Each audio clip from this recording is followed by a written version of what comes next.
J'ai reçu ce matin un commentaire épicé qui fait suite à la vidéo sur l'extinction de l'enfer qui a imputé Ibn Taymiyyah rahimahullah ta'ala.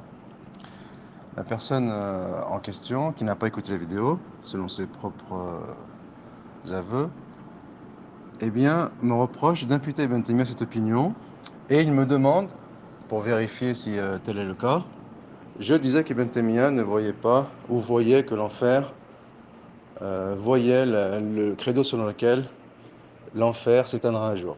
Je lui ai répondu que la question elle n'est pas binaire et que je lui ai donc renvoyé la vidéo. Il insiste et me dit que le cheikh Anas ibn Lala, dans son site Maison de l'Islam, un cheikh que je respecte beaucoup, a lui traité du sujet et répond de façon très binaire, donc pour me répondre, sur le sujet en disant que cette question n'imputait ni à Ibn Taymiyyah ni à son élève Ibn al-Qayyim. Donc, ce commentaire très instructif me permet de me replonger dans la question de façon un peu plus développée, de façon éventuellement à dissiper certains amalgames ou certaines confusions. Déjà, dans un premier temps, cette vidéo, elle a été faite à la suite, elle était en réponse à une question sur le sujet de l'extinction de l'enfer qui imputait Ibn Taymiyyah. J'ai répondu sous un angle. Donc je n'ai pas fait une étude exhaustive du sujet, j'ai répondu sous un angle, en sachant que je n'avais pas révisé la question depuis un moment.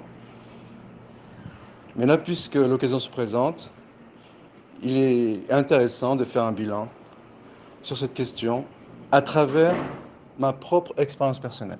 Ce qui montrera une certaine évolution dans le raisonnement qui fait que les questions religieuses que l'on traite parfois avec zèle, elles ne sont pas aussi simples et aussi binaires qu'elles n'y paraissent, éventuellement au premier abord. Sinon, au minimum, et c'est le b.a.-ba de la démonstration scientifique, sinon au minimum, il n'y aurait pas de divergence entre savants sur la chose. C'est-à-dire qu'à partir du moment qu'il y a une divergence entre savants sur la position adoptée par Ibn Taymiyyah sur ce thème, suffit pour dédouaner un individu et de le sommer de ne pas mentir sur Ibn Taymiyyah. Étant donné que la nature humaine, elle varie d'une personne à une autre, nous n'avons pas tous le même degré d'intelligence, nous n'avons pas tous la même compréhension, nous n'avons pas tous les mêmes éléments en main, quoique souvent à mêmes éléments on arrive à des conclusions différentes. En tout cas, cette disparité chez les hommes font que pour les questions sur lesquelles il règne une divergence, quand bien même elle toucherait à des points du credo, il faut bien comprendre ce point, eh bien, cela n'implique aucune déviation, aucune hérésie, aucune condamnation éventuelle de la personne qui prend position pour l'un des avis déjà existants. Ça, c'est un premier constat. Donc je suis revenu à l'article en question du Cheikh Anas Lala, un article très enrichissant. En réalité, on va mettre de côté la vidéo récente sur l'extinction de l'enfer, étant donné que je l'aborde sous un nouvel angle. Mais en réalité, la position adoptée par Cheikh Anas Lala dans son article, c'est exactement la même position que j'ai entretenue pendant des années et à laquelle j'ai adhéré avec force. Et donc, le Cheikh Lala, il est extrêmement précautionneux, si je peux me permettre l'expression. Il est extrêmement scrupuleux dans la façon dont il expose le sujet. C'est-à-dire que d'un côté, il dit qu'il y a plusieurs degrés de questions qui sont imputées à des savants. Il y a des questions qui ont une forte chance d'appartenir à tel savant ou d'être l'opinion de tel savant. Il y en a d'autres opinions qui sont imputées à tel savant avec certitude, d'autres avec un peu moins de certitude, et ainsi de suite. Donc il y a des degrés, comme un thermomètre, pour définir à quel degré d'authenticité une parole est-elle imputée à tel savant. Ensuite, le Cheikh Anas Lalla, il évoque les différentes opinions, et force est de constater qu'il ramène les arguments les plus probants qu'Ibn Taymiyyah et Ibn al-Qayyim utilisent pour, paradoxalement, démontrer que l'enfer que l'enfer va s'éteindre. Et ces arguments sont tellement probants, en sachant qu'il ramène éventuellement même les réfutations à l'autre opinion qui a objecté leurs arguments. Eh bien, il ramène même les objections d'Ibn al-Qayyim et d'Ibn Taymiyyah contre ces arguments. Eh bien, les arguments utilisés par Ibn al-Qayyim et Ibn Taymiyyah, ils sont tellement probants que Cheikh Anas Lalla, il s'est senti obligé à la fin d'enlever tout amalgame en disant qu'il ne soutient bien sûr pas cette idée que l'enfer va s'éteindre un jour. On voit bien que le shir, et c'est exactement l'approche que j'empruntais par le passé, le shir, je ne veux pas dire ne se mouille pas, on va utiliser les termes les plus respectueux possibles, il fait preuve d'une certaine démagogie. C'est une démagogie qui est purement légale et légitime, et qui est que, et d'ailleurs c'est un procédé qui est utilisé par les savants, et qui est que face à une question qui est extrêmement complexe, on fait preuve d'humilité, et au lieu de se l'imputer péremptoirement, eh bien on fait preuve de réserve, ou au minimum on ne fait qu'exposer l'avis sur la question, et éventuellement l'avis parle de lui-même, c'est-à-dire que parfois l'avis qu'on expose il est tellement fort qu'il parle de lui-même, mais malgré cela, il s'est senti obligé de préciser que malgré tout, il ne partageait pas cet avis. Donc si on reprend la chronologie depuis le début, il faut savoir que c'est une question qui m'a intéressé très tôt. C'est-à-dire dès 1995, à Médine, je me suis procuré les différents livres qui traitaient de ce sujet, notamment celui imputé, enfin, ou en tout cas celui qui est l'œuvre de Cheikh Al-Albani, rahimahullah, dans lequel il réfute Ibn Taymiyyah. Donc si tant est qu'il fallait le préciser, c'est un argument qui démontre que cette opinion elle est imputée à Ibn Taymiyyah, rahimahullah, puisque Cheikh Al-Albani le réfute. Je me suis aussi procuré le livre de San'ani sur le sujet. Il y a même eu, pratiquement quasiment à la même période, un livre qui avait été, dans ses débuts, on va dire, controversé, et qui serait le livre dans lequel Ibn Taymiyyah, il fait la démonstration de la non-pérennité de l'enfer, mais on va revenir sur ce livre. Ensuite, en 1997, je me suis procuré Da'awil Munawin, qui est une thèse universitaire qui défend Ibn Taymiyyah contre les attaques et les calomnies dont il fut l'objet de la part de ses détracteurs. Et c'est une thèse, il me semble, je disais de tête, magistère, parce que le doctorat ou l'inverse, c'est la même thèse, mais pour Mohamed ibn Abdel Wahhab, avec le même auteur, qui est Abdallah ibn Saleh al-Rusn. Donc c'est un auteur qui est extrêmement intéressant.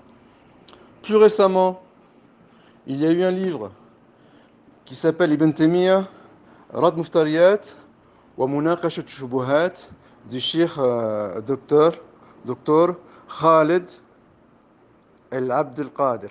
Voilà. Donc c'est un livre qui a été écrit plus récemment. Il faut savoir que tous ces ouvrages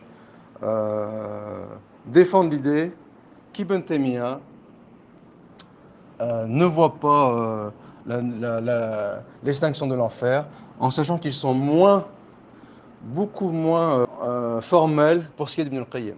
Et d'ailleurs, donc, ce qui fait que c'est un argument en ma faveur, étant donné que nombreux sont les chercheurs et les savants qui imputent au minimum deux opinions à Ibn al-Qayyim, dont celle disant que l'enfer va s'éteindre, ou voir l'opinion selon laquelle Ibn al-Qayyim ne se prononce pas sur le sujet, et cette neutralité, eh bien, elle va dans le sens de ma thèse et on va y revenir. Et donc cette année-là, en 1997, j'ai eu pour enseignant Cheikh Abdelrahman Chibl, qui est le frère des chercheurs connus, Cheikh Ali Chibl, dont d'ailleurs j'ai récemment traduit l'une de ses recensions sur le thème de Tawassul, avec en prime une biographie d'Ibn Taymiyyah rahimahullah. Donc le frère de Cheikh Ali Chibl, qui s'appelle Abdelrahman Chibl, qui était un grand pieux, il faut savoir qui est décédé, et il était extrêmement connu pour sa piété. Il avait fait à l'époque un accident de voiture, et depuis il ne conduisait plus. Ça fait qu'on le voyait souvent marcher dans la Jamia. Il était connu pour être un pieux. Il avait parfois, pendant les cours ou autres, ou ailleurs, tombé dans les pommes. On ne connaissait pas les raisons. En tout cas, c'est un homme qui était extrêmement pieux. D'ailleurs, j'avais une affection particulière pour lui. Et donc, au programme, il y avait les mystères de l'inconnu, ou ce qui touche à l'au-delà, et notamment tout ce qui touche au châtiment de la tombe et autres, et au paradis et à l'enfer. Donc, il a traité le sujet d'Ibn Taymiyyah, rahimahullah, d'Ibn al-Qayyim, de la position d'Ibn Taymiyyah et d'Ibn al-Qayyim sur l'enfer. Donc, il dit en conclusion que les textes d'Ibn Taymiyyah vont ou penchent vers cette opinion de l'extinction, mais qu'Ibn Taymiyyah ne voit pas l'extinction dans l'enfer. Donc on voit bien déjà qu'il relativise la chose. Ensuite, il dit, en revanche, c'est beaucoup plus évident chez Ibn al-Qayyim qu'il voit l'extinction de l'enfer. Et comment on va le démontrer, cet argument, il est en ma faveur. Ou en tout cas, il défend il va dans le sens de l'opinion que je défends. Voilà. Eh bien, à cette époque-là, j'en avais conclu, c'est-à-dire qu'au contact de mes professeurs, au contact des étudiants, au travers de mes diverses lectures, donc j'en ai cité ici quelques-unes, j'en avais conclu qu'Ibn Taymiyyah, c'était tellement un grand génie que s'il abordait n'importe quel sujet, et quand bien même il n'adhérait pas à la question qu'il traite, eh bien il avait tellement une force de persuasion, c'était tellement une encyclopédie qu'il était capable, de par son simple exposé, de convaincre ses interlocuteurs, et c'est ce qui, en l'occurrence, se serait passé avec Ibn al-Qayyim. C'est-à-dire qu'il avait tellement une force de persuasion qu'il aurait convaincu Ibn al-Qayyim que l'enfer est une fin, mais Ibn Taymiyyah n'aurait fait qu'une démonstration de la chose sans adhérer à la question. C'était la conclusion que je m'étais fait à l'époque. Mais que malgré tout, Ibn al-Qayyim, c'est-à-dire sans l'autorisation de son cheikh, aurait adhéré à cette question. Il faut savoir que j'ai fait cette conclusion, ce constat, il y a une époque où je n'avais pas accès à Internet, je n'avais pas d'ordinateur, donc où on était dépourvu des moyens que l'on a actuellement pour regarder dans les questions religieuses, et que malheureusement, ça crée une relation purement virtuelle entre les individus, et qui font qu'il n'y a plus cette humilité dans les questions du savoir, bien que je conçoive que le zèle soit propre à la jeunesse. Moi-même j'étais très jeune, j'étais très zélé, c'est un constat, je ne m'y oppose pas, mais malgré tout, il y avait cette relation avec le savoir qui avait beaucoup plus de sens, on avait beaucoup plus le sens de la hiérarchie, il y avait beaucoup plus d'humilité. Après, c'est un avis peut-être qui n'engage que moi. En tout cas, sans présenter la chose de façon idyllique, la vulgarisation du savoir par intermédiaire du net et autres ont fait qu'on a une relation avec le savoir qui est purement virtuelle. Et à la limite, il n'y a plus on va dire, ce mérite, cette atmosphère solennelle, dans le sens où on est chez soi, on clique sur ces boutons et on reçoit des informations en pagaille dans n'importe quel sujet, dans n'importe quel domaine, et à la limite dans des domaines qui sont complètement disparates et différents. Et bien sûr, il n'y a plus cette relation intime entre l'individu et le savoir. Et ça peut éventuellement provoquer des relations ou des réactions disproportionnées sur certains thèmes, en sachant que, sans être idyllique, le zèle a toujours existé, il est propre à chacun, on va dire, mais quand même, il y avait peut-être à cette époque peut-être que je me trompe, hein, on idéalise toujours le passé, il y avait peut-être une relation plus respectueuse entre les individus, surtout entre les différentes tranches d'âge. Voici pour la parenthèse. Donc maintenant que le décor est posé, il faut savoir que j'ai adopté cette idée pendant des années. J'émettais une petite nuance malgré tout, parce que je m'étais rendu compte, j'avais fait le constat, que toutes les questions pour lesquelles Cheikh Al-Albani, rahimahullah, il remettait en question, il mettait un bémol contre la position d'Ibn Taymiyyah, il s'avérait que la vérité était du côté d'Ibn Taymiyyah. Déjà, Cheikh Al-Albani, rahimahullah, ce n'est pas un savant du kalam, c'est-à-dire qu'il n'a pas étudié le kalam, donc bien sûr c'est tout à son honneur, c'est laudatif, ce n'est pas péjoratif, mais en même temps, il est possible qu'il ne maîtrisait pas certains chapitres du kalam qui est extrêmement pointu. Et ça, je l'ai constaté avec la question de la prééternité du monde. Est-ce que le monde est prééternel ou non? Donc là, sur ce point, il reproche à Ibn Taymiyyah rahimahullah sa position, qui dirait que le monde est prééternel. Et d'ailleurs, cette question, elle est liée avec l'extinction de l'enfer, étant donné que Ibn Taymiyyah, et il est possible que quand j'en parlerai à l'avenir, étant donné que Ibn Taymiyyah, il reproche aux Jahmites, donc à Jahm ibn Safwan, aux Mu'tazilites, avec à leur tête Abu al-Hudayl al-Allaf, qui disait que l'enfer et le paradis allaient s'éteindre, mais en fait, non pas par l'œuvre de Dieu, mais en s'appuyant sur la théorie de l'accident, disant qu'il est impossible que dans le futur, de la même manière qu'il est impossible dans le passé, que le monde soit prééternel, et bien dans le futur, il est impossible que le monde il soit post-éternel. Cela oblige à dire que l'enfer et le paradis ne seront pas éternels. Voilà les procédés par lesquels passe Jahm ibn Safwan ou Abu al-Hudayl al-Allaf pour établir l'extinction de l'enfer. Ce point-là, avec un autre point, qui est que les détracteurs d'Ibn Taymiyyah, avec le premier d'entre eux est Subki, qui ont tenu un discours extrêmement virulent contre Ibn Taymiyyah sur la question de l'extinction de l'enfer. Quand on veut noyer son chien, on dit qu'il a la rage. Et d'ailleurs, tous les ouvrages qui défendent Ibn Taymiyyah contre les calomnies ou les allégations des détracteurs, tous ils abordent le sujet de l'extinction de l'enfer. Et donc, par rapport à ce constat, il faut savoir que l'opinion imputée à Ibn Taymiyyah sur l'extinction de l'enfer, c'est l'un des cas les plus probants de la dissonance cognitive. C'est le cas parfait de la dissonance cognitive. Étant donné qu'on part du principe que l'extinction de l'enfer est une opinion imputée aux innovateurs. Ça, c'est un premier constat, c'est une première prémisse.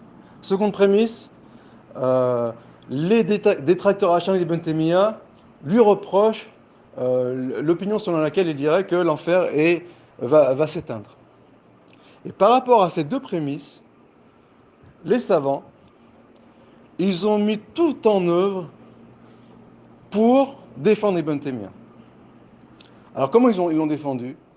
Et c'est là où intervient, bon bien sûr, ça relève de l'ijtihad, ce n'est pas un problème, mais si on veut entrer dans le subconscient des individus, bien sûr, seul Dieu connaît sonde les cœurs, mais c'est pour un petit peu extrapoler la chose, eh bien, ils ont cherché à le défendre, soit en disant que cette opinion n'est pas la sienne. Donc ils ont évacué l'idée que cette opinion puisse être imputée à Ibn Taymiyyah. Et curieusement, ils n'ont pas été aussi généreux avec Ibn al-Qayyim. Bon, c'est très simple à expliquer, parce que premièrement, Ibn al-Qayyim, il n'a pas l'aura d'Ibn Taymiyyah, parce qu'il est son élève, et deuxièmement, parce que Ibn al-Qayyim était anciennement, on va dire, un soufi. Donc à la limite, c'est éventuellement ses anciennes idées qui seraient restées. Mais le fait est que Ibn al-Qayyim, il a posé cette idée, et c'est là où je disais tout à l'heure que ça rejoint mon idée ou ma position, c'est que si Ibn al-Qayyim, il épouse cette position, c'est bien sous l'influence de son shir, étant donné que c'est lui-même qui a posé la question à son shir. Mais on va y revenir. Ou soit, On impute cette question au Cheikh Islam ibn Taymiyyah, rahimahullah, mais on lui accorde des circonstances atténuantes. C'est ce que font Sanani, ce que font Cheikh Al-Albani, Ibn Hajar Al-Asqalani, ce que fait Cheikh Al-Uthaymin, sans citer Ibn Taymiyyah, ce que fait Cheikh Al-Fawzan, sans citer Ibn Taymiyyah. Et là, il y a 2 ans, il y a un nouveau livre qui a été écrit sur, encore une fois, pour défendre Ibn Taymiyyah contre ses détracteurs. Donc il y aura forcément le thème de l'extinction de l'enfer, et qui s'appelle Al-Intisar l'Ibn Taymiyyah fima rumiya min tuham al-radiyya de Abil Fadl Abdessalam ibn Muhammad ibn Abdel Karim. Et dedans, il va traiter de façon extrêmement technique et détaillée la position d'Ibn Taymiyyah sur le sujet, et on va en faire ici une synthèse de sa position pour mieux comprendre les enjeux de cette question épineuse et extrêmement complexe. Avant cela, j'aimerais revenir sur ce que je disais précédemment au sujet des positions de Cheikh Al-Albani rahimahullah vis-à-vis de certaines tendances imputées à Ibn Taymiyyah rahimahullah. Donc on a vu pour l'extinction de l'enfer, on a vu aussi pour la prééternité du monde, et à chaque fois la bonne opinion, elle est du côté d'Ibn Taymiyyah rahimahullah, comme on va le démontrer pour les 2 questions. C'est-à-dire que je compte éventuellement à l'avenir parler de la prééternité du monde. Et l'une des questions pour laquelle, relativement Cheikh Al-Albani remet en question la position d'Ibn Taymiyyah, c'est sur l'opinion des Murji'at al-Fuqaha, disant que les actes font partie de la foi. Ibn Taymiyyah, ils disent que c'est une question qui est purement formelle, purement sur la forme, et non pas dans le fond. Mais en fait, Ibn Taymiyyah dit exactement qu'elle est plus dans la forme que sur le fond. Et Cheikh Al-Albani, il remet en question ce point. Il dit que non, la divergence avec les Murji'at al-Fuqaha, elle n'est pas sur la forme, elle est entièrement sur le fond. C'est-à-dire que c'est une divergence de forme et de fond. Et en fait, il remet en question la position de l'Aziz ibn Abdessalam dans Sharh al-Aqidah al-Tahawiyya. Sauf que l'Aziz ibn Abdessalam, il reprend cette opinion à Ibn Taymiyyah. Et encore une fois, sur ce point, Ibn Taymiyyah a raison, dans le sens que cette divergence, elle est plus sur la forme que sur le fond. Il dit qu'elle est exclusivement une divergence de forme pour ce qui est de l'ahkam au niveau des statuts, et c'est une divergence de fond au niveau des noms, du nom, c'est-à-dire que le nom de croyant ou de non-croyant. C'est-à-dire que là, on dit que c'est un croyant qui a une foi parfaite. Donc, et étant donné les conséquences, les implications de cette parole, qui, relativement dans les faits, elles sont nulles, c'est-à-dire qu'il est passible de l'enfer, c'est malgré tout un désobéissant, il est passible aussi des peines corporelles ou autres. Donc, par rapport à ça, Ibn Taymiyyah, il en conclut qu'au niveau du statut, la question de dire que la foi ne fait pas partie des actes, elle est purement sur la forme, c'est une question de forme. Simplement, le fait qu'au niveau des noms, c'est-à-dire que c'est un croyant qui a une foi parfaite, cela ne va pas en corrélation avec le texte, eh bien les anciens ils ont été extrêmement sévères sur ce point pour appeler à la fidélité au texte. Mais au niveau du statut, la divergence avec le Murji'at al-Fuqaha, elle est exclusivement sur la forme.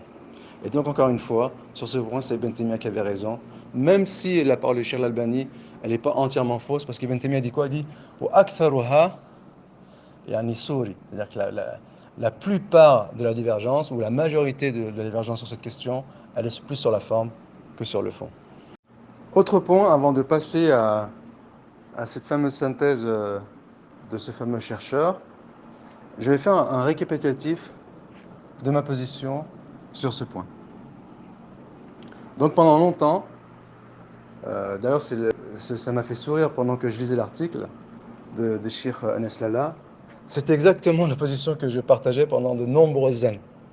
Et avec du recul, et notamment, mais en fait avant d'être tombé sur cette thèse qui date de 2017, donc qui est un peu récente, mais je nourrissais quand même quelques objections avant cela. J'ai senti qu'il y avait anguille sous roche. Et c'est la raison pour laquelle je parle de dissonance cognitive. C'est que En réalité, euh, il est, il est impossible de dire qu'Ibn Taymiyyah, il ne voit pas l'enfer, l'extraction de l'enfer, ou en tout cas, les arguments qui sont avancés pour défendre Ibn Taymiyyah, en définitive, ce ne sont pas des arguments solides. Encore ce matin, je relisais ceux, suite aux commentaires, je relisais ceux de Sheikh El-Rosn. Ils ne sont absolument pas solides. C'est-à-dire que comparativement aux arguments de l'autre tendance, les arguments de l'autre tendance, ils sont beaucoup plus cohérents. Et donc, il y a de toute façon, et je l'ai dit dans la vidéo, il y a de toute façon des ondes d'ombre de cette question. C'est une question qui est extrêmement complexe. Il y a des incohérences.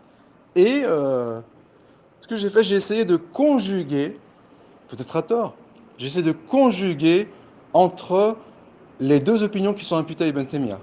Celle selon laquelle il dirait que l'enfer est éternel et celle qui dirait que l'enfer, il va s'éteindre. Et pour conjuguer, je dis que d'un point de vue purement shara'i, d'un point de vue purement légal, eh bien Ibn Taymiyyah, il dit que l'enfer est éternel.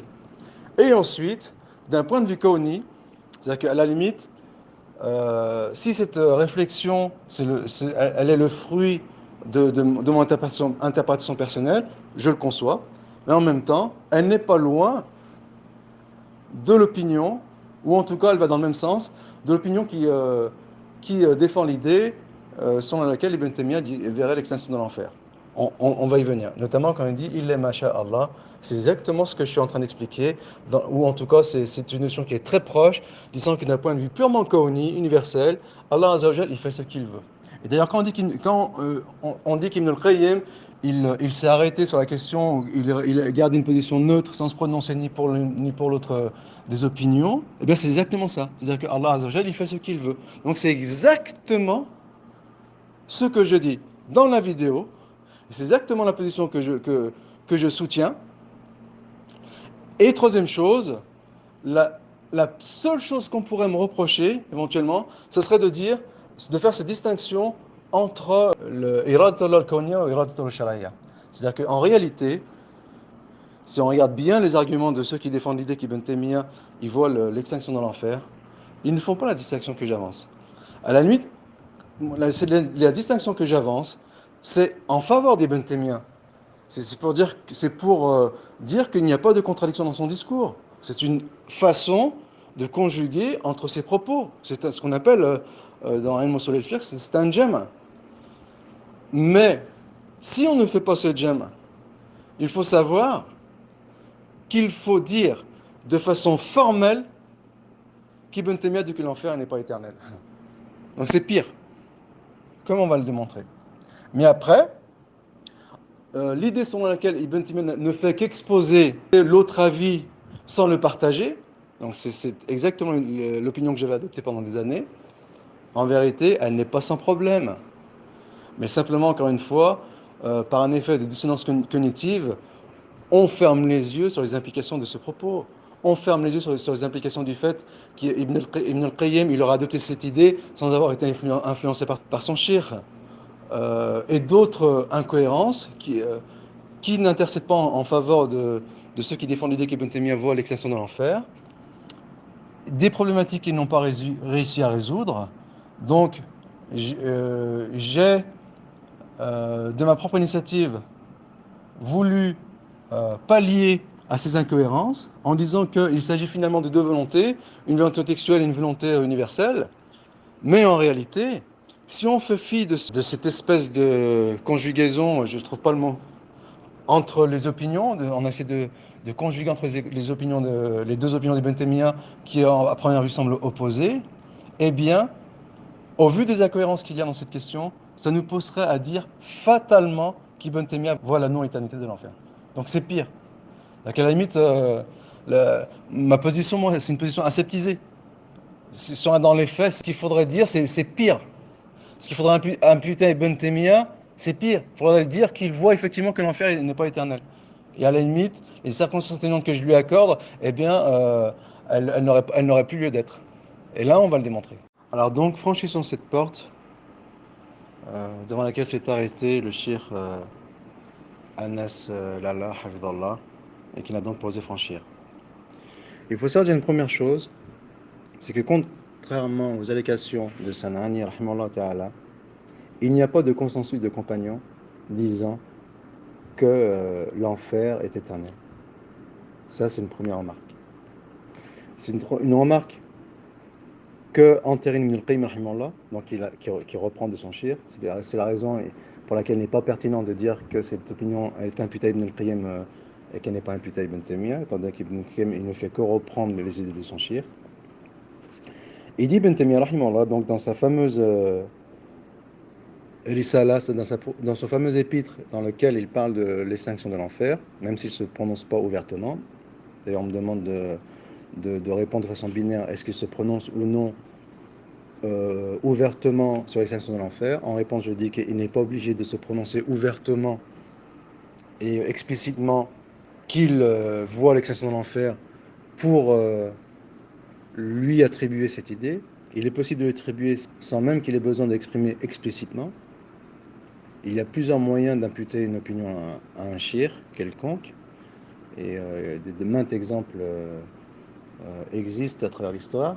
Et sinon, quand bien même, pour revenir à ma position, quand bien même je me tromperais sur Ibn Taymiyyah, sur la position que je lui impute, ou quand bien même ceux qui disent qu'ils voient que l'enfer va s'éteindre, ils se trompent, ce sont des choses qui sont courantes. C'est-à-dire, combien d'élèves de l'imam Ahmed, ils ont imputé à leur imam des positions qui ne sont pas siennes. Ibn Taymiyyah, il ramène des exemples infinis sur ce thème, dans le fiqh, dans tous les sujets. Donc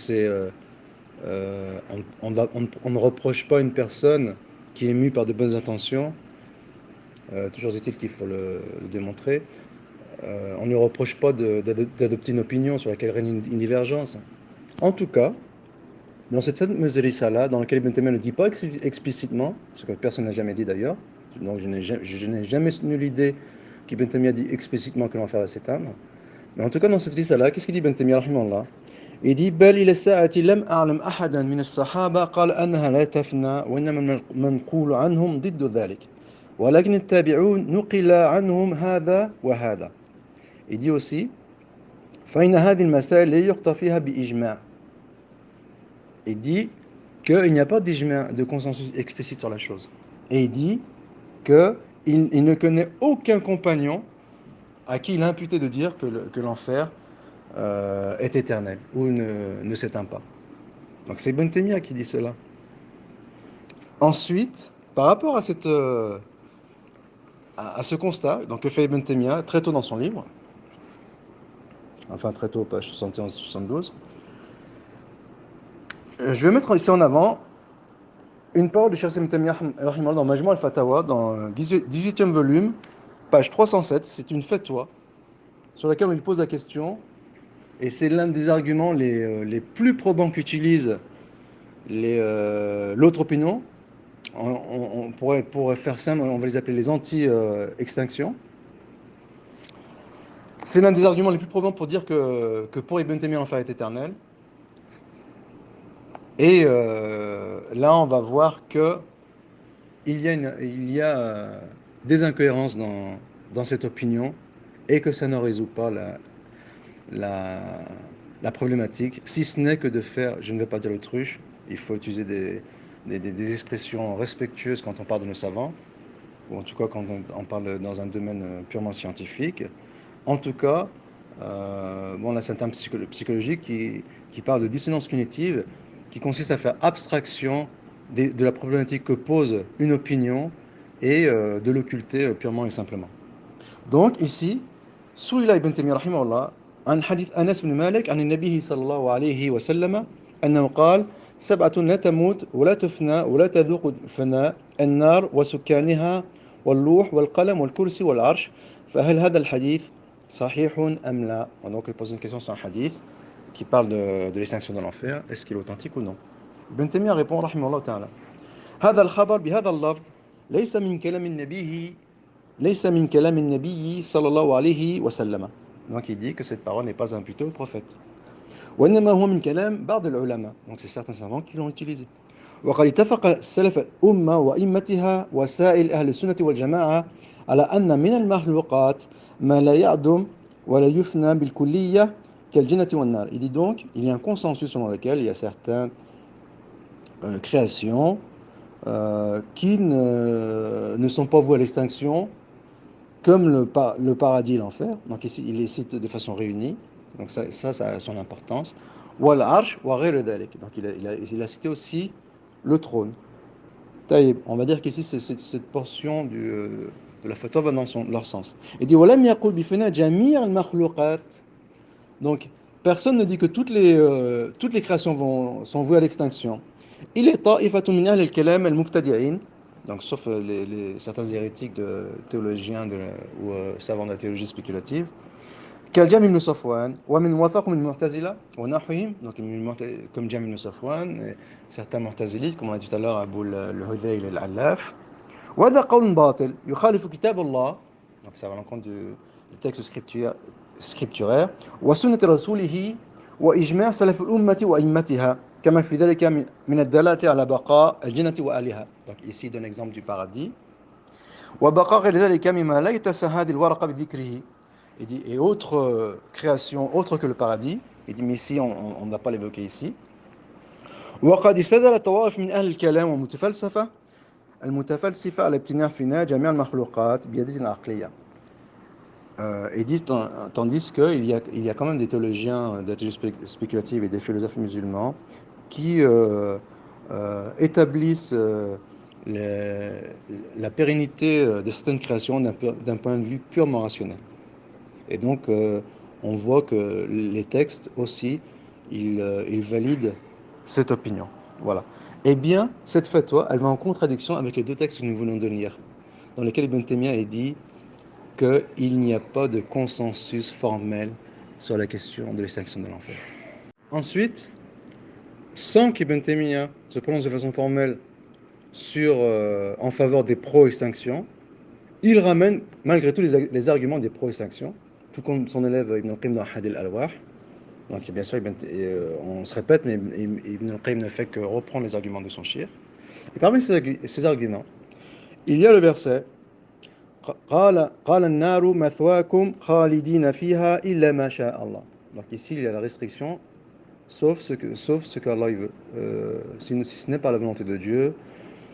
Dans l'An'am, verset 128. وقوله تعالى خالدين فيها ما دامت السماوات والأرض إلا ما شاء ربك إن ربك فعال لما يريد. Allah Azza wa Jal fait strictement ce qu'il veut.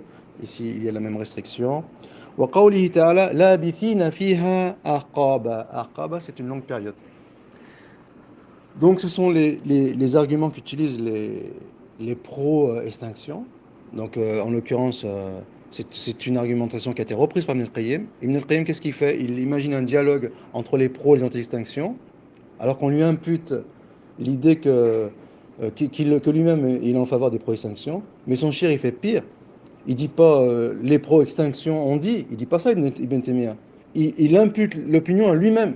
C'est lui-même qui il parle à la première personne. C'est-à-dire qu'il dit que ce sont les arguments, certes que ce sont les arguments pro-extinction, mais c'est lui qui les développe.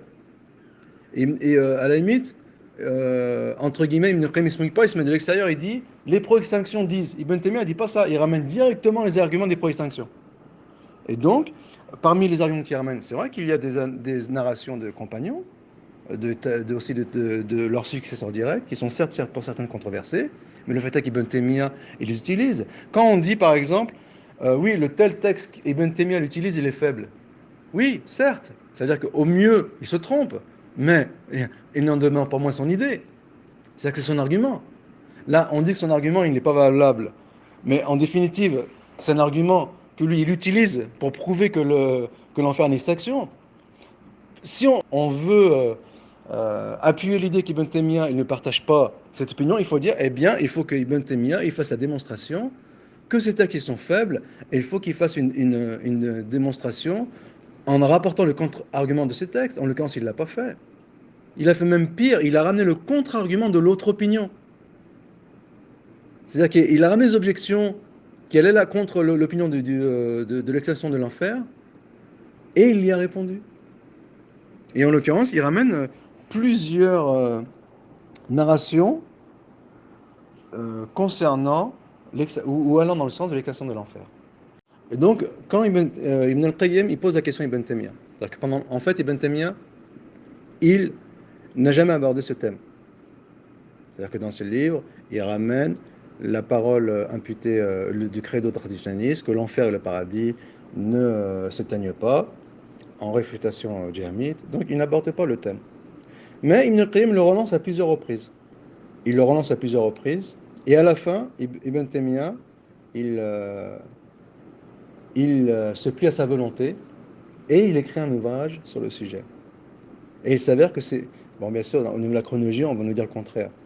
Mais il y a de fortes probabilités que ce soit parmi les derniers écrits qu'il a fait, éventuellement avant qu'il entre, qu'il connaisse la dernière Kabbale, qu'il fasse son dernier séjour en prison. Et donc, parmi les savants qui ont été perplexes devant cette question, parce que c'est une question qui est assez perplexe, il y a Cheikh Abdelrazak Afifi. Ibn Taymiyyah a prévenu que c'est une question extrêmement compliquée, d'ailleurs c'est la raison pour laquelle il ne voulait pas en parler. Et non seulement c'est une question compliquée, mais c'est une question sensible.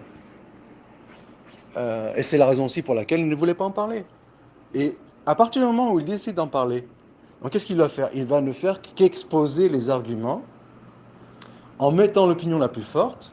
Donc c'est un procédé qu'utilisent les savants, mais sans trancher du fait que la question elle est sensible, et aussi parce que l'une des raisons pour laquelle c'est une question dans laquelle il n'a pas tranché de façon, on va dire, formelle, c'est que les anciens, les textes, ils les laissaient dans le sens imparent pour qu'ils aient un impact dissuasif dans l'esprit des gens. À partir du moment qu'on explique les textes et qu'on les relativise, eh bien, en tout cas dans l'esprit de la masse, cet impact il sera relativisé, sera nuancé. Et c'est ce que ne veut pas faire Ibn Taymiyyah en l'occurrence. Et aussi, Ibn Taymiyyah ne tranche pas. Il dit que lui, ici, il fait sa démonstration que l'enfer éventuellement va s'éteindre, mais il fait sa démonstration par les textes. Et il démontre que si les adeptes du Kalem, eux, ils voient que l'enfer et le paradis s'éteignent, ils le font par la raison, en mettant en avant la théorie de l'accident. Et Ibn Taymiyyah, donc, il dit que l'enfer, que le paradis, il est éternel, et que s'il y a une nuance concernant l'enfer, c'est non pas en faveur ou en vertu, ou c'est en faveur du raisonnement de la théorie de l'accident, mais c'est parce que ce sont les textes qui le disent. Donc si Ibn Taymiyyah il parle de l'éventualité de l'extraction de l'enfer, c'est en accord avec les textes, c'est par fidélité envers les textes. Et non pas, contrairement à ce que Cheikh Al-Albani met en avant, par un raisonnement qui serait purement rationnel et purement issu de la raison. Et donc pour revenir à Cheikh Al-Albani, rahimahullah, pour montrer notre désaccord envers sa position sur la question de l'extinction de l'enfer, contrairement à ce que nous pensions par le passé, eh bien, nous disons au sujet de Cheikh Al-Albani que c'est un cheikh auquel nous vouons une admiration extrême. Eh bien, nous lui disons exactement ce que Ibn al-Qayyim rahimahullah, il a dit à propos de Cheikh Abu Ismail al-Harawi, en sachant qu'il disait, qu'il jonglait ou qui flirtait avec le monisme panthéisme à la manière des soufis. Et malgré ça, Ibn al-Qayyim lui a accordé des circonstances atténuantes, tout comme Ibn Taymiyyah rahimahullah. Et il disait quoi? Ibn al-Qayyim il disait Cheikh l'Islam, il ne parle pas d'Ibn Taymiyyah, il parle d'Abu Ismail al-Harawi. Habibun ilayna wal haqq wa habbu ilayna. Il faut savoir que cette expression, pour la petite anecdote, elle a été empruntée à Aristote qui parle de son cheikh, de son maître Platon. Il dit ami de Platon, mais encore plus de la vérité. Et bien c'est exactement la position que nous adoptons envers Cheikh Al-Albani rahimahullah. Nous disons ami de l'Albani, de Cheikh Al-Albani, mais encore plus de la vérité. Donc, un savant aussi illustre que Cheikh Abdelrazak Afifi, il est resté perplexe devant cette question extrêmement complexe. D'ailleurs, Ibn Taymiyyah l'avait prévenu, c'est une question pointue. Donc on ne demande pas des réponses binaires pour une question pointue. Et d'ailleurs, cette question pointue, pour laquelle les savants n'ont pas eu de réponse binaire, elles ont laissé perplexes des grands savants, comme Abdelrazak Afifi, qui faisait partie de Haïkab al-Ulama, et qui était des grands savants d'Arabie Saoudite, pourtant c'est un Égyptien d'origine. Donc il faut imaginer le bagage qu'il avait. Il a dit, rahimahullah, Ma li ra'i fi mas'ala, aqra kalam Ibn Taymiyyah wa Ibn al-Qayyim, wa aqra li San'ani farad alayhima. Donc San'ani répond à Ibn al-Qayyim et Ibn Taymiyyah. Il ne dit pas qu'ils ne disent pas que l'enfer il ne va pas s'éteindre. وأنا لا أقر بفناء النار ولا بعدم فنائها. Il dit je n'ai pas de réponse. Ni je dis que l'enfer il va s'éteindre, ni je dis qu'il ne va pas s'éteindre. Donc on voit bien que ce n'est pas une question dogmatique ici, puisque ce sont les textes qui permettent de le dire. Ce n'est pas le raisonnement jahmite ni mu'tazilite. Et il dit أنا لم أختر وأختر رأيا إلى الآن. Jusqu'à maintenant je n'ai pas choisi d'opinion. ليست هناك نتيجة علمية تترتب على هذا الخلاف. Il dit ça n'a aucune incidence scientifique. De toute façon, cette dévalence n'a aucune incidence scientifique. والواقع أن القول بفناء النار متصل بابن تيمية. Il dit quoi? Il est dans les faits, cette opinion, elle est imputée à Ibn Taymiyyah. خلافا لمن نفى نسبة هذا القول له. Il dit contrairement à ceux qui disent que cette opinion n'est pas lui imputée. Il faut savoir qu'un Fifi, cependant, on a dit, je l'avais remarqué aussi pour Ibn Qudama au sujet de Tafwid. Abdel al-Afifi, il n'a pas peur d'aller à contre-courant de l'opinion, on va dire, en vogue, courante ou officielle. Après, est-ce que c'est pour des raisons anthropologiques? En tout cas, voici la parole de Cheikh Abdel al-Afifi qui ne tranche pas sur la question, mais qui dit clairement que cette opinion a été imputée à Ibn Taymiyyah. Parmi les textes qu'Ibn Taymiyyah utilise, c'est les versets du Coran, il faut savoir qu'il y a eu des grandes exégètes qui allaient dans ce sens-là, il n'y avait pas de consensus à l'époque sur la chose. Parmi les textes qu'utilise Ibn Taymiyyah, on l'a dit, la bithina fiha aqaba. Donc c'est Naba, verset 23. Il y a une narration, donc Rawa Abd ibn Humayd, fi tafsir qawli ta'ala, donc en exégèse du verset, la bithina fiha aqaba, avec une chaîne narrative qui remonte à Omar ibn al-Khattab radiyallahu anhu. قال لو لبث أهل النار في النار عدد رمل العالج لكان لهم يوم يخرجون فيه. Et d'ici les gens de l'enfer ils restaient en enfer une telle période, il y aura un jour où ils sortiront de l'enfer. وقد يخالف شيخ الإسلام في احتجاج بهذا الحديث رغم صحة إسناده. Il dit que ce hadith, c'est-à-dire l'auteur, le chercheur en question, il dit que ce hadith, sa chaîne narrative est authentique. Donc bien sûr, contrairement à ce qu'avancent les anti-extinctions. ليكون الحسن البصري لم يسمع من عمر. الحسن البصري n'a pas entendu ce texte de Omar. إلا أن شيخ الإسلام قد توقف وأطال عند وجه مهم من الاستدلال لا يجوز أن يخالف فيه وهو أن السند الحديث قد تضمن عددا من أئمة السلف. Il dit cette chaîne narrative, quand bien même elle serait faible, elle intègre un certain nombre d'illustres prédécesseurs, وكبال أهل الحديث et des grands traditionnistes, كعبد بن حميد وسليمان بن حرب وحماد بن سلمة وحجاج بن منهال وثابت البناني والحسن البصري وغيرهم. وأن هذا الحديث كان متداولا بين هؤلاء الأئمة لا ينكرونه وهؤلاء كانوا ينكرون على من خرج عن السنة والخوارج من الخوارج المعتزلة والمرجئة والجهمية. Donc, quand bien même ce texte il est faible, non seulement Ibn Taymiyyah il l'utilise, mais au mieux, ça voudrait dire qu'Ibn Taymiyyah s'est trompé dans son istidlal.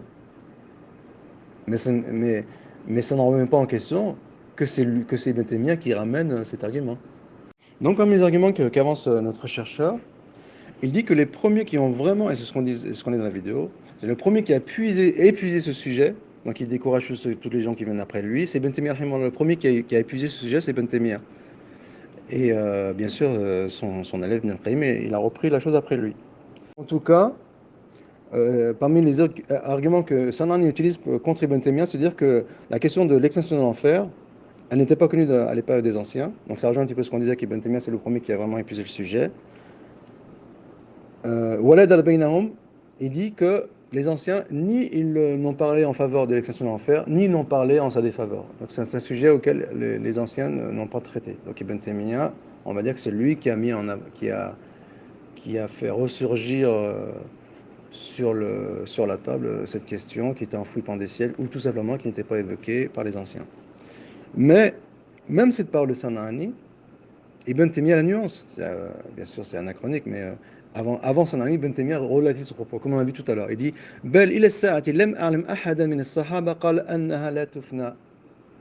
Donc il dit qu'il n'a jamais entendu un ancien qui disait que l'enfer, il était éternel. Donc là, éventuellement, ça rejoint la parole de son ami. Après, il dit quoi il dit bien au contraire.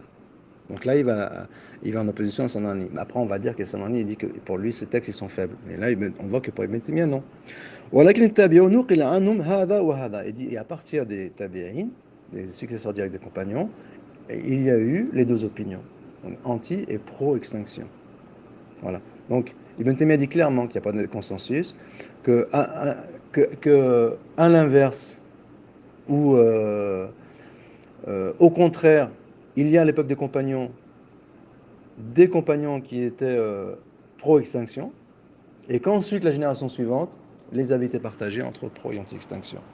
Donc c'est tout le contraire de ce qu'on attribue sur la question, ou de ce qu'on imagine de la question.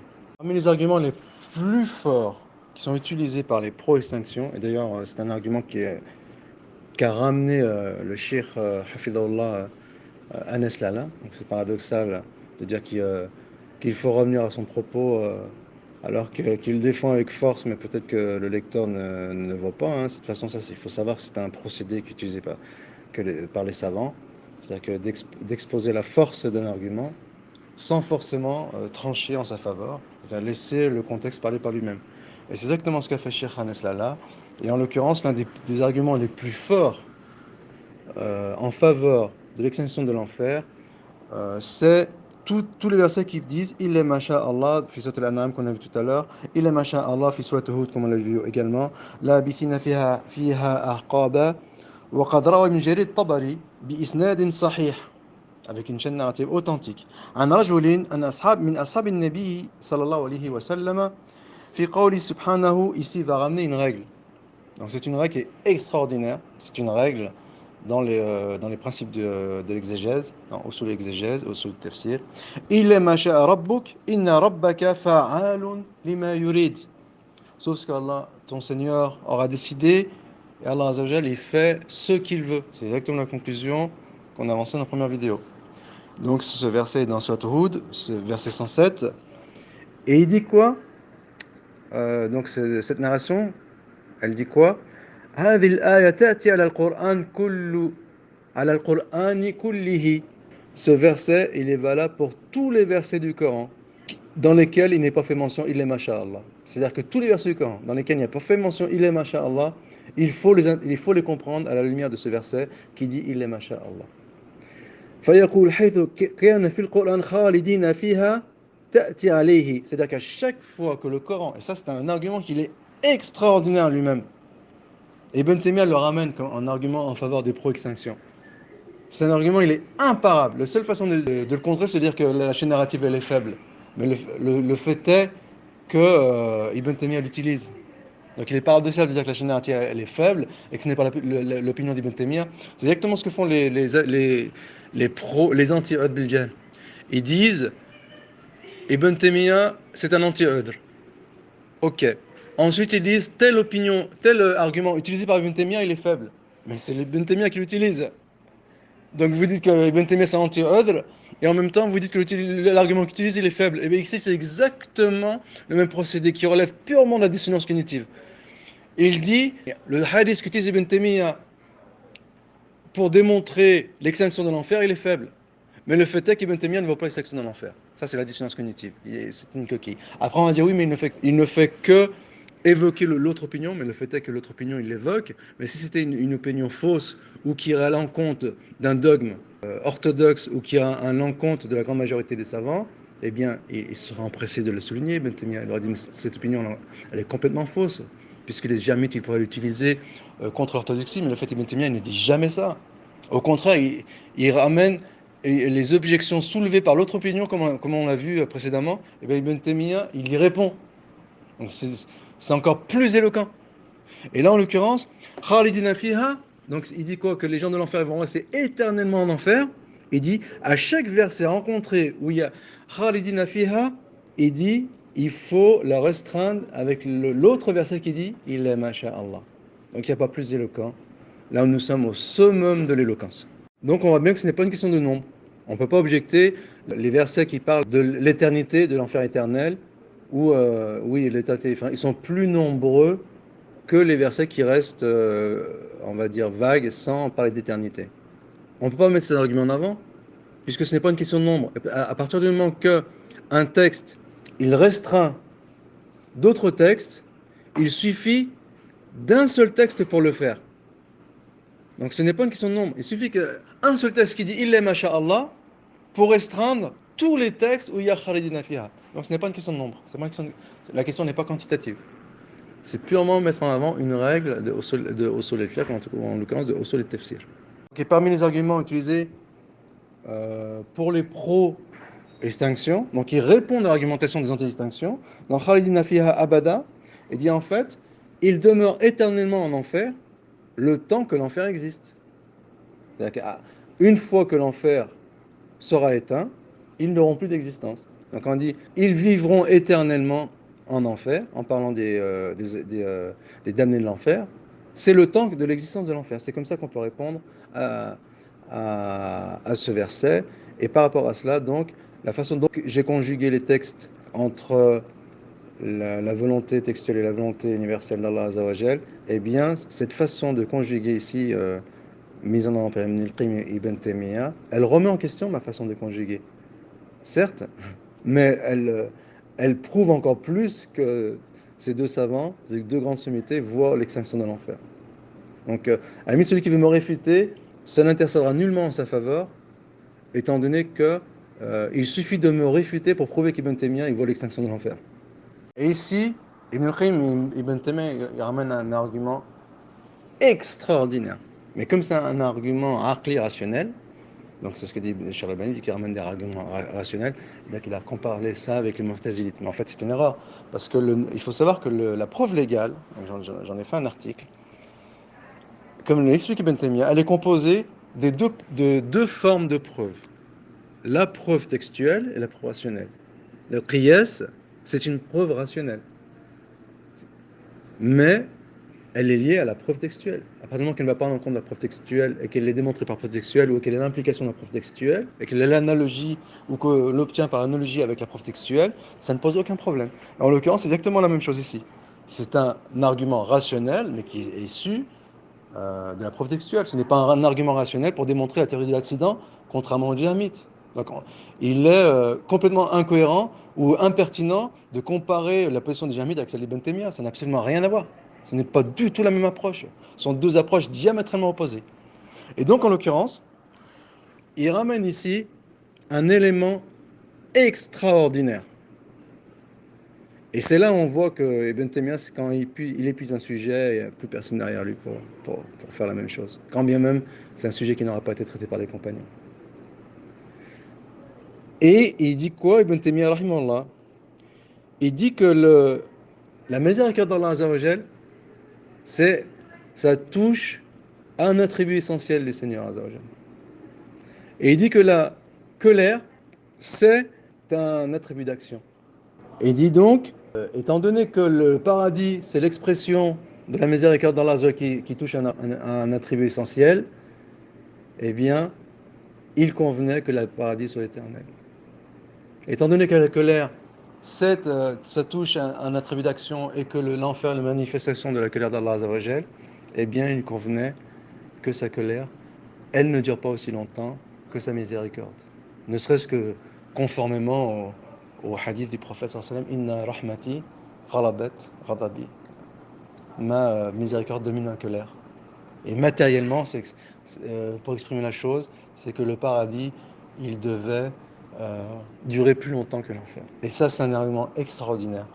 Et à la limite, ça rejoint ma thèse. C'est-à-dire que d'un point de vue purement légal, on va dire l'enfer il est éternel, ça pose pas de problème. Mais il est possible que dans un avenir extrêmement lointain, Allah il décide de par sa puissance et sa volonté de dire à l'enfer de s'éteindre. Et auquel cas, ses occupants, ils seront réduits en poussière. En fait, Ibn Taymiyyah le dit autrement. Il dit que les bienfaits d'Allah Azzawajal, ils sont l'implication de ses noms et de son essence. Donc, il devait être perpétuel. en fonction de la perpétualité ou de la perpétuité de son essence. Il dit à l'inverse, le châtiment ne fait partie de la création de Dieu. Et la création, elle est soumise éventuellement à l'extinction et à la fin, contrairement à ce qui relève de l'implication des noms. C'est un argument qui est extraordinaire. C'est Ibn Taymiyyah, c'est le fruit de la réflexion d'Ibn Taymiyyah. Là, c'est quelqu'un veut dire oui, Ibn Taymiyyah n'a pas d'ancien sur cet argument-là, oui. Mais le fait est qu'ici, il ne fait que conforter une thèse. Il n'est pas en train d'établir une thèse sur cet argument. Il conforte une thèse à partir de cet argument. Donc il faut distinguer entre l'istidlal ou l'istidnas. Ce sont deux formes d'argumentation différentes.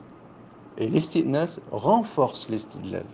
Donc nous revenons sur un point, c'est que cette question est tellement complexe que de nombreux sont les savants qui ne sont pas prononcés sur la chose, en apputant Ibn Taymiyyah qu'il voit que l'enfer va disparaître.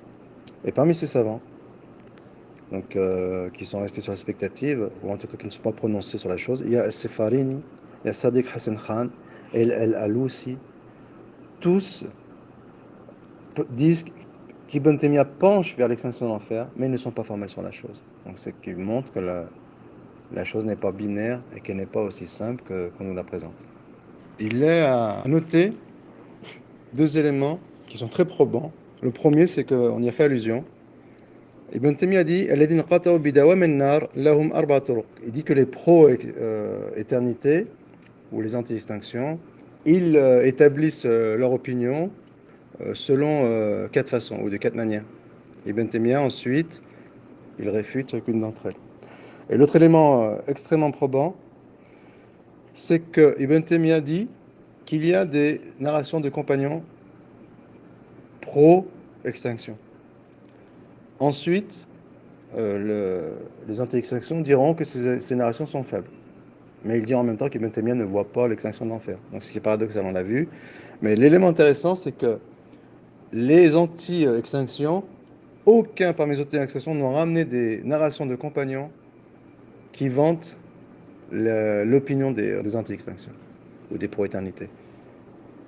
Même Subki, qui est un contenteur acharné d'Ibn Taymiyyah, rahimahullah, quand il a fait sa réfutation Ibn Taymiyyah, donc cette réfutation est la preuve que l'épître d'Ibn Taymiyyah sur l'extinction dans l'enfer, ce n'est pas un apocryphe, puisque ce qui en reprend des passages, d'ailleurs, et même Ibn al-Qayyim dans Hadith al-Arwah, il reprend des passages de cet épître, donc on peut mettre en avant que cet épître est apocryphe. En tout cas, quand on veut établir une chose, on met tous les moyens qu'on a en œuvre pour l'établir.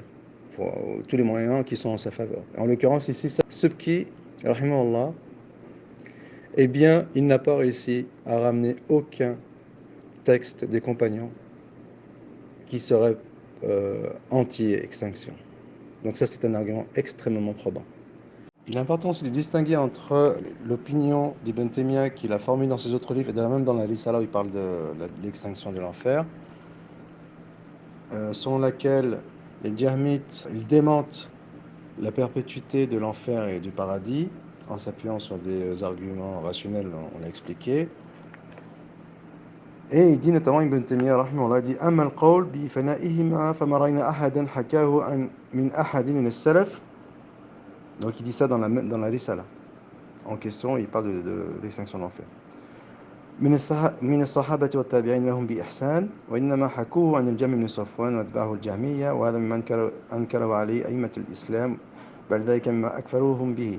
Il dit, quant à la question de l'extinction de l'enfer et du paradis, il n'y a aucun ancien qui en parle. Donc on a vu qu'il n'en est pas de même pour ce qui est de l'extinction de l'enfer en parlant des textes.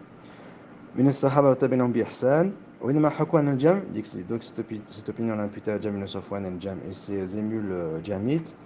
وهذا مما أنكره عليه أئمة الإسلام. Donc les grandes références de l'islam l'ont réfuté sur ce point. Ils l'ont même taxé d'anathème. En l'occurrence, Ibn Taymiyyah, il ne peut pas défendre une idée, quand bien même il ne la choisirait pas en sa faveur ou ne la trancherait pas en sa faveur, s'il pense que cette idée, elle voue à l'apostasie. Donc ça n'aurait aucun sens. En l'occurrence, Ibn Taymiyyah, rahimahullah, il distingue entre les deux questions. Entre le fait de renier l'enfer et le paradis selon le principe diamite, et le fait de dire que l'enfer va s'éteindre, sans parler du paradis, en se basant sur les textes scriptures, des textes des anciens. Donc, ce sont deux questions qui sont complètement différentes.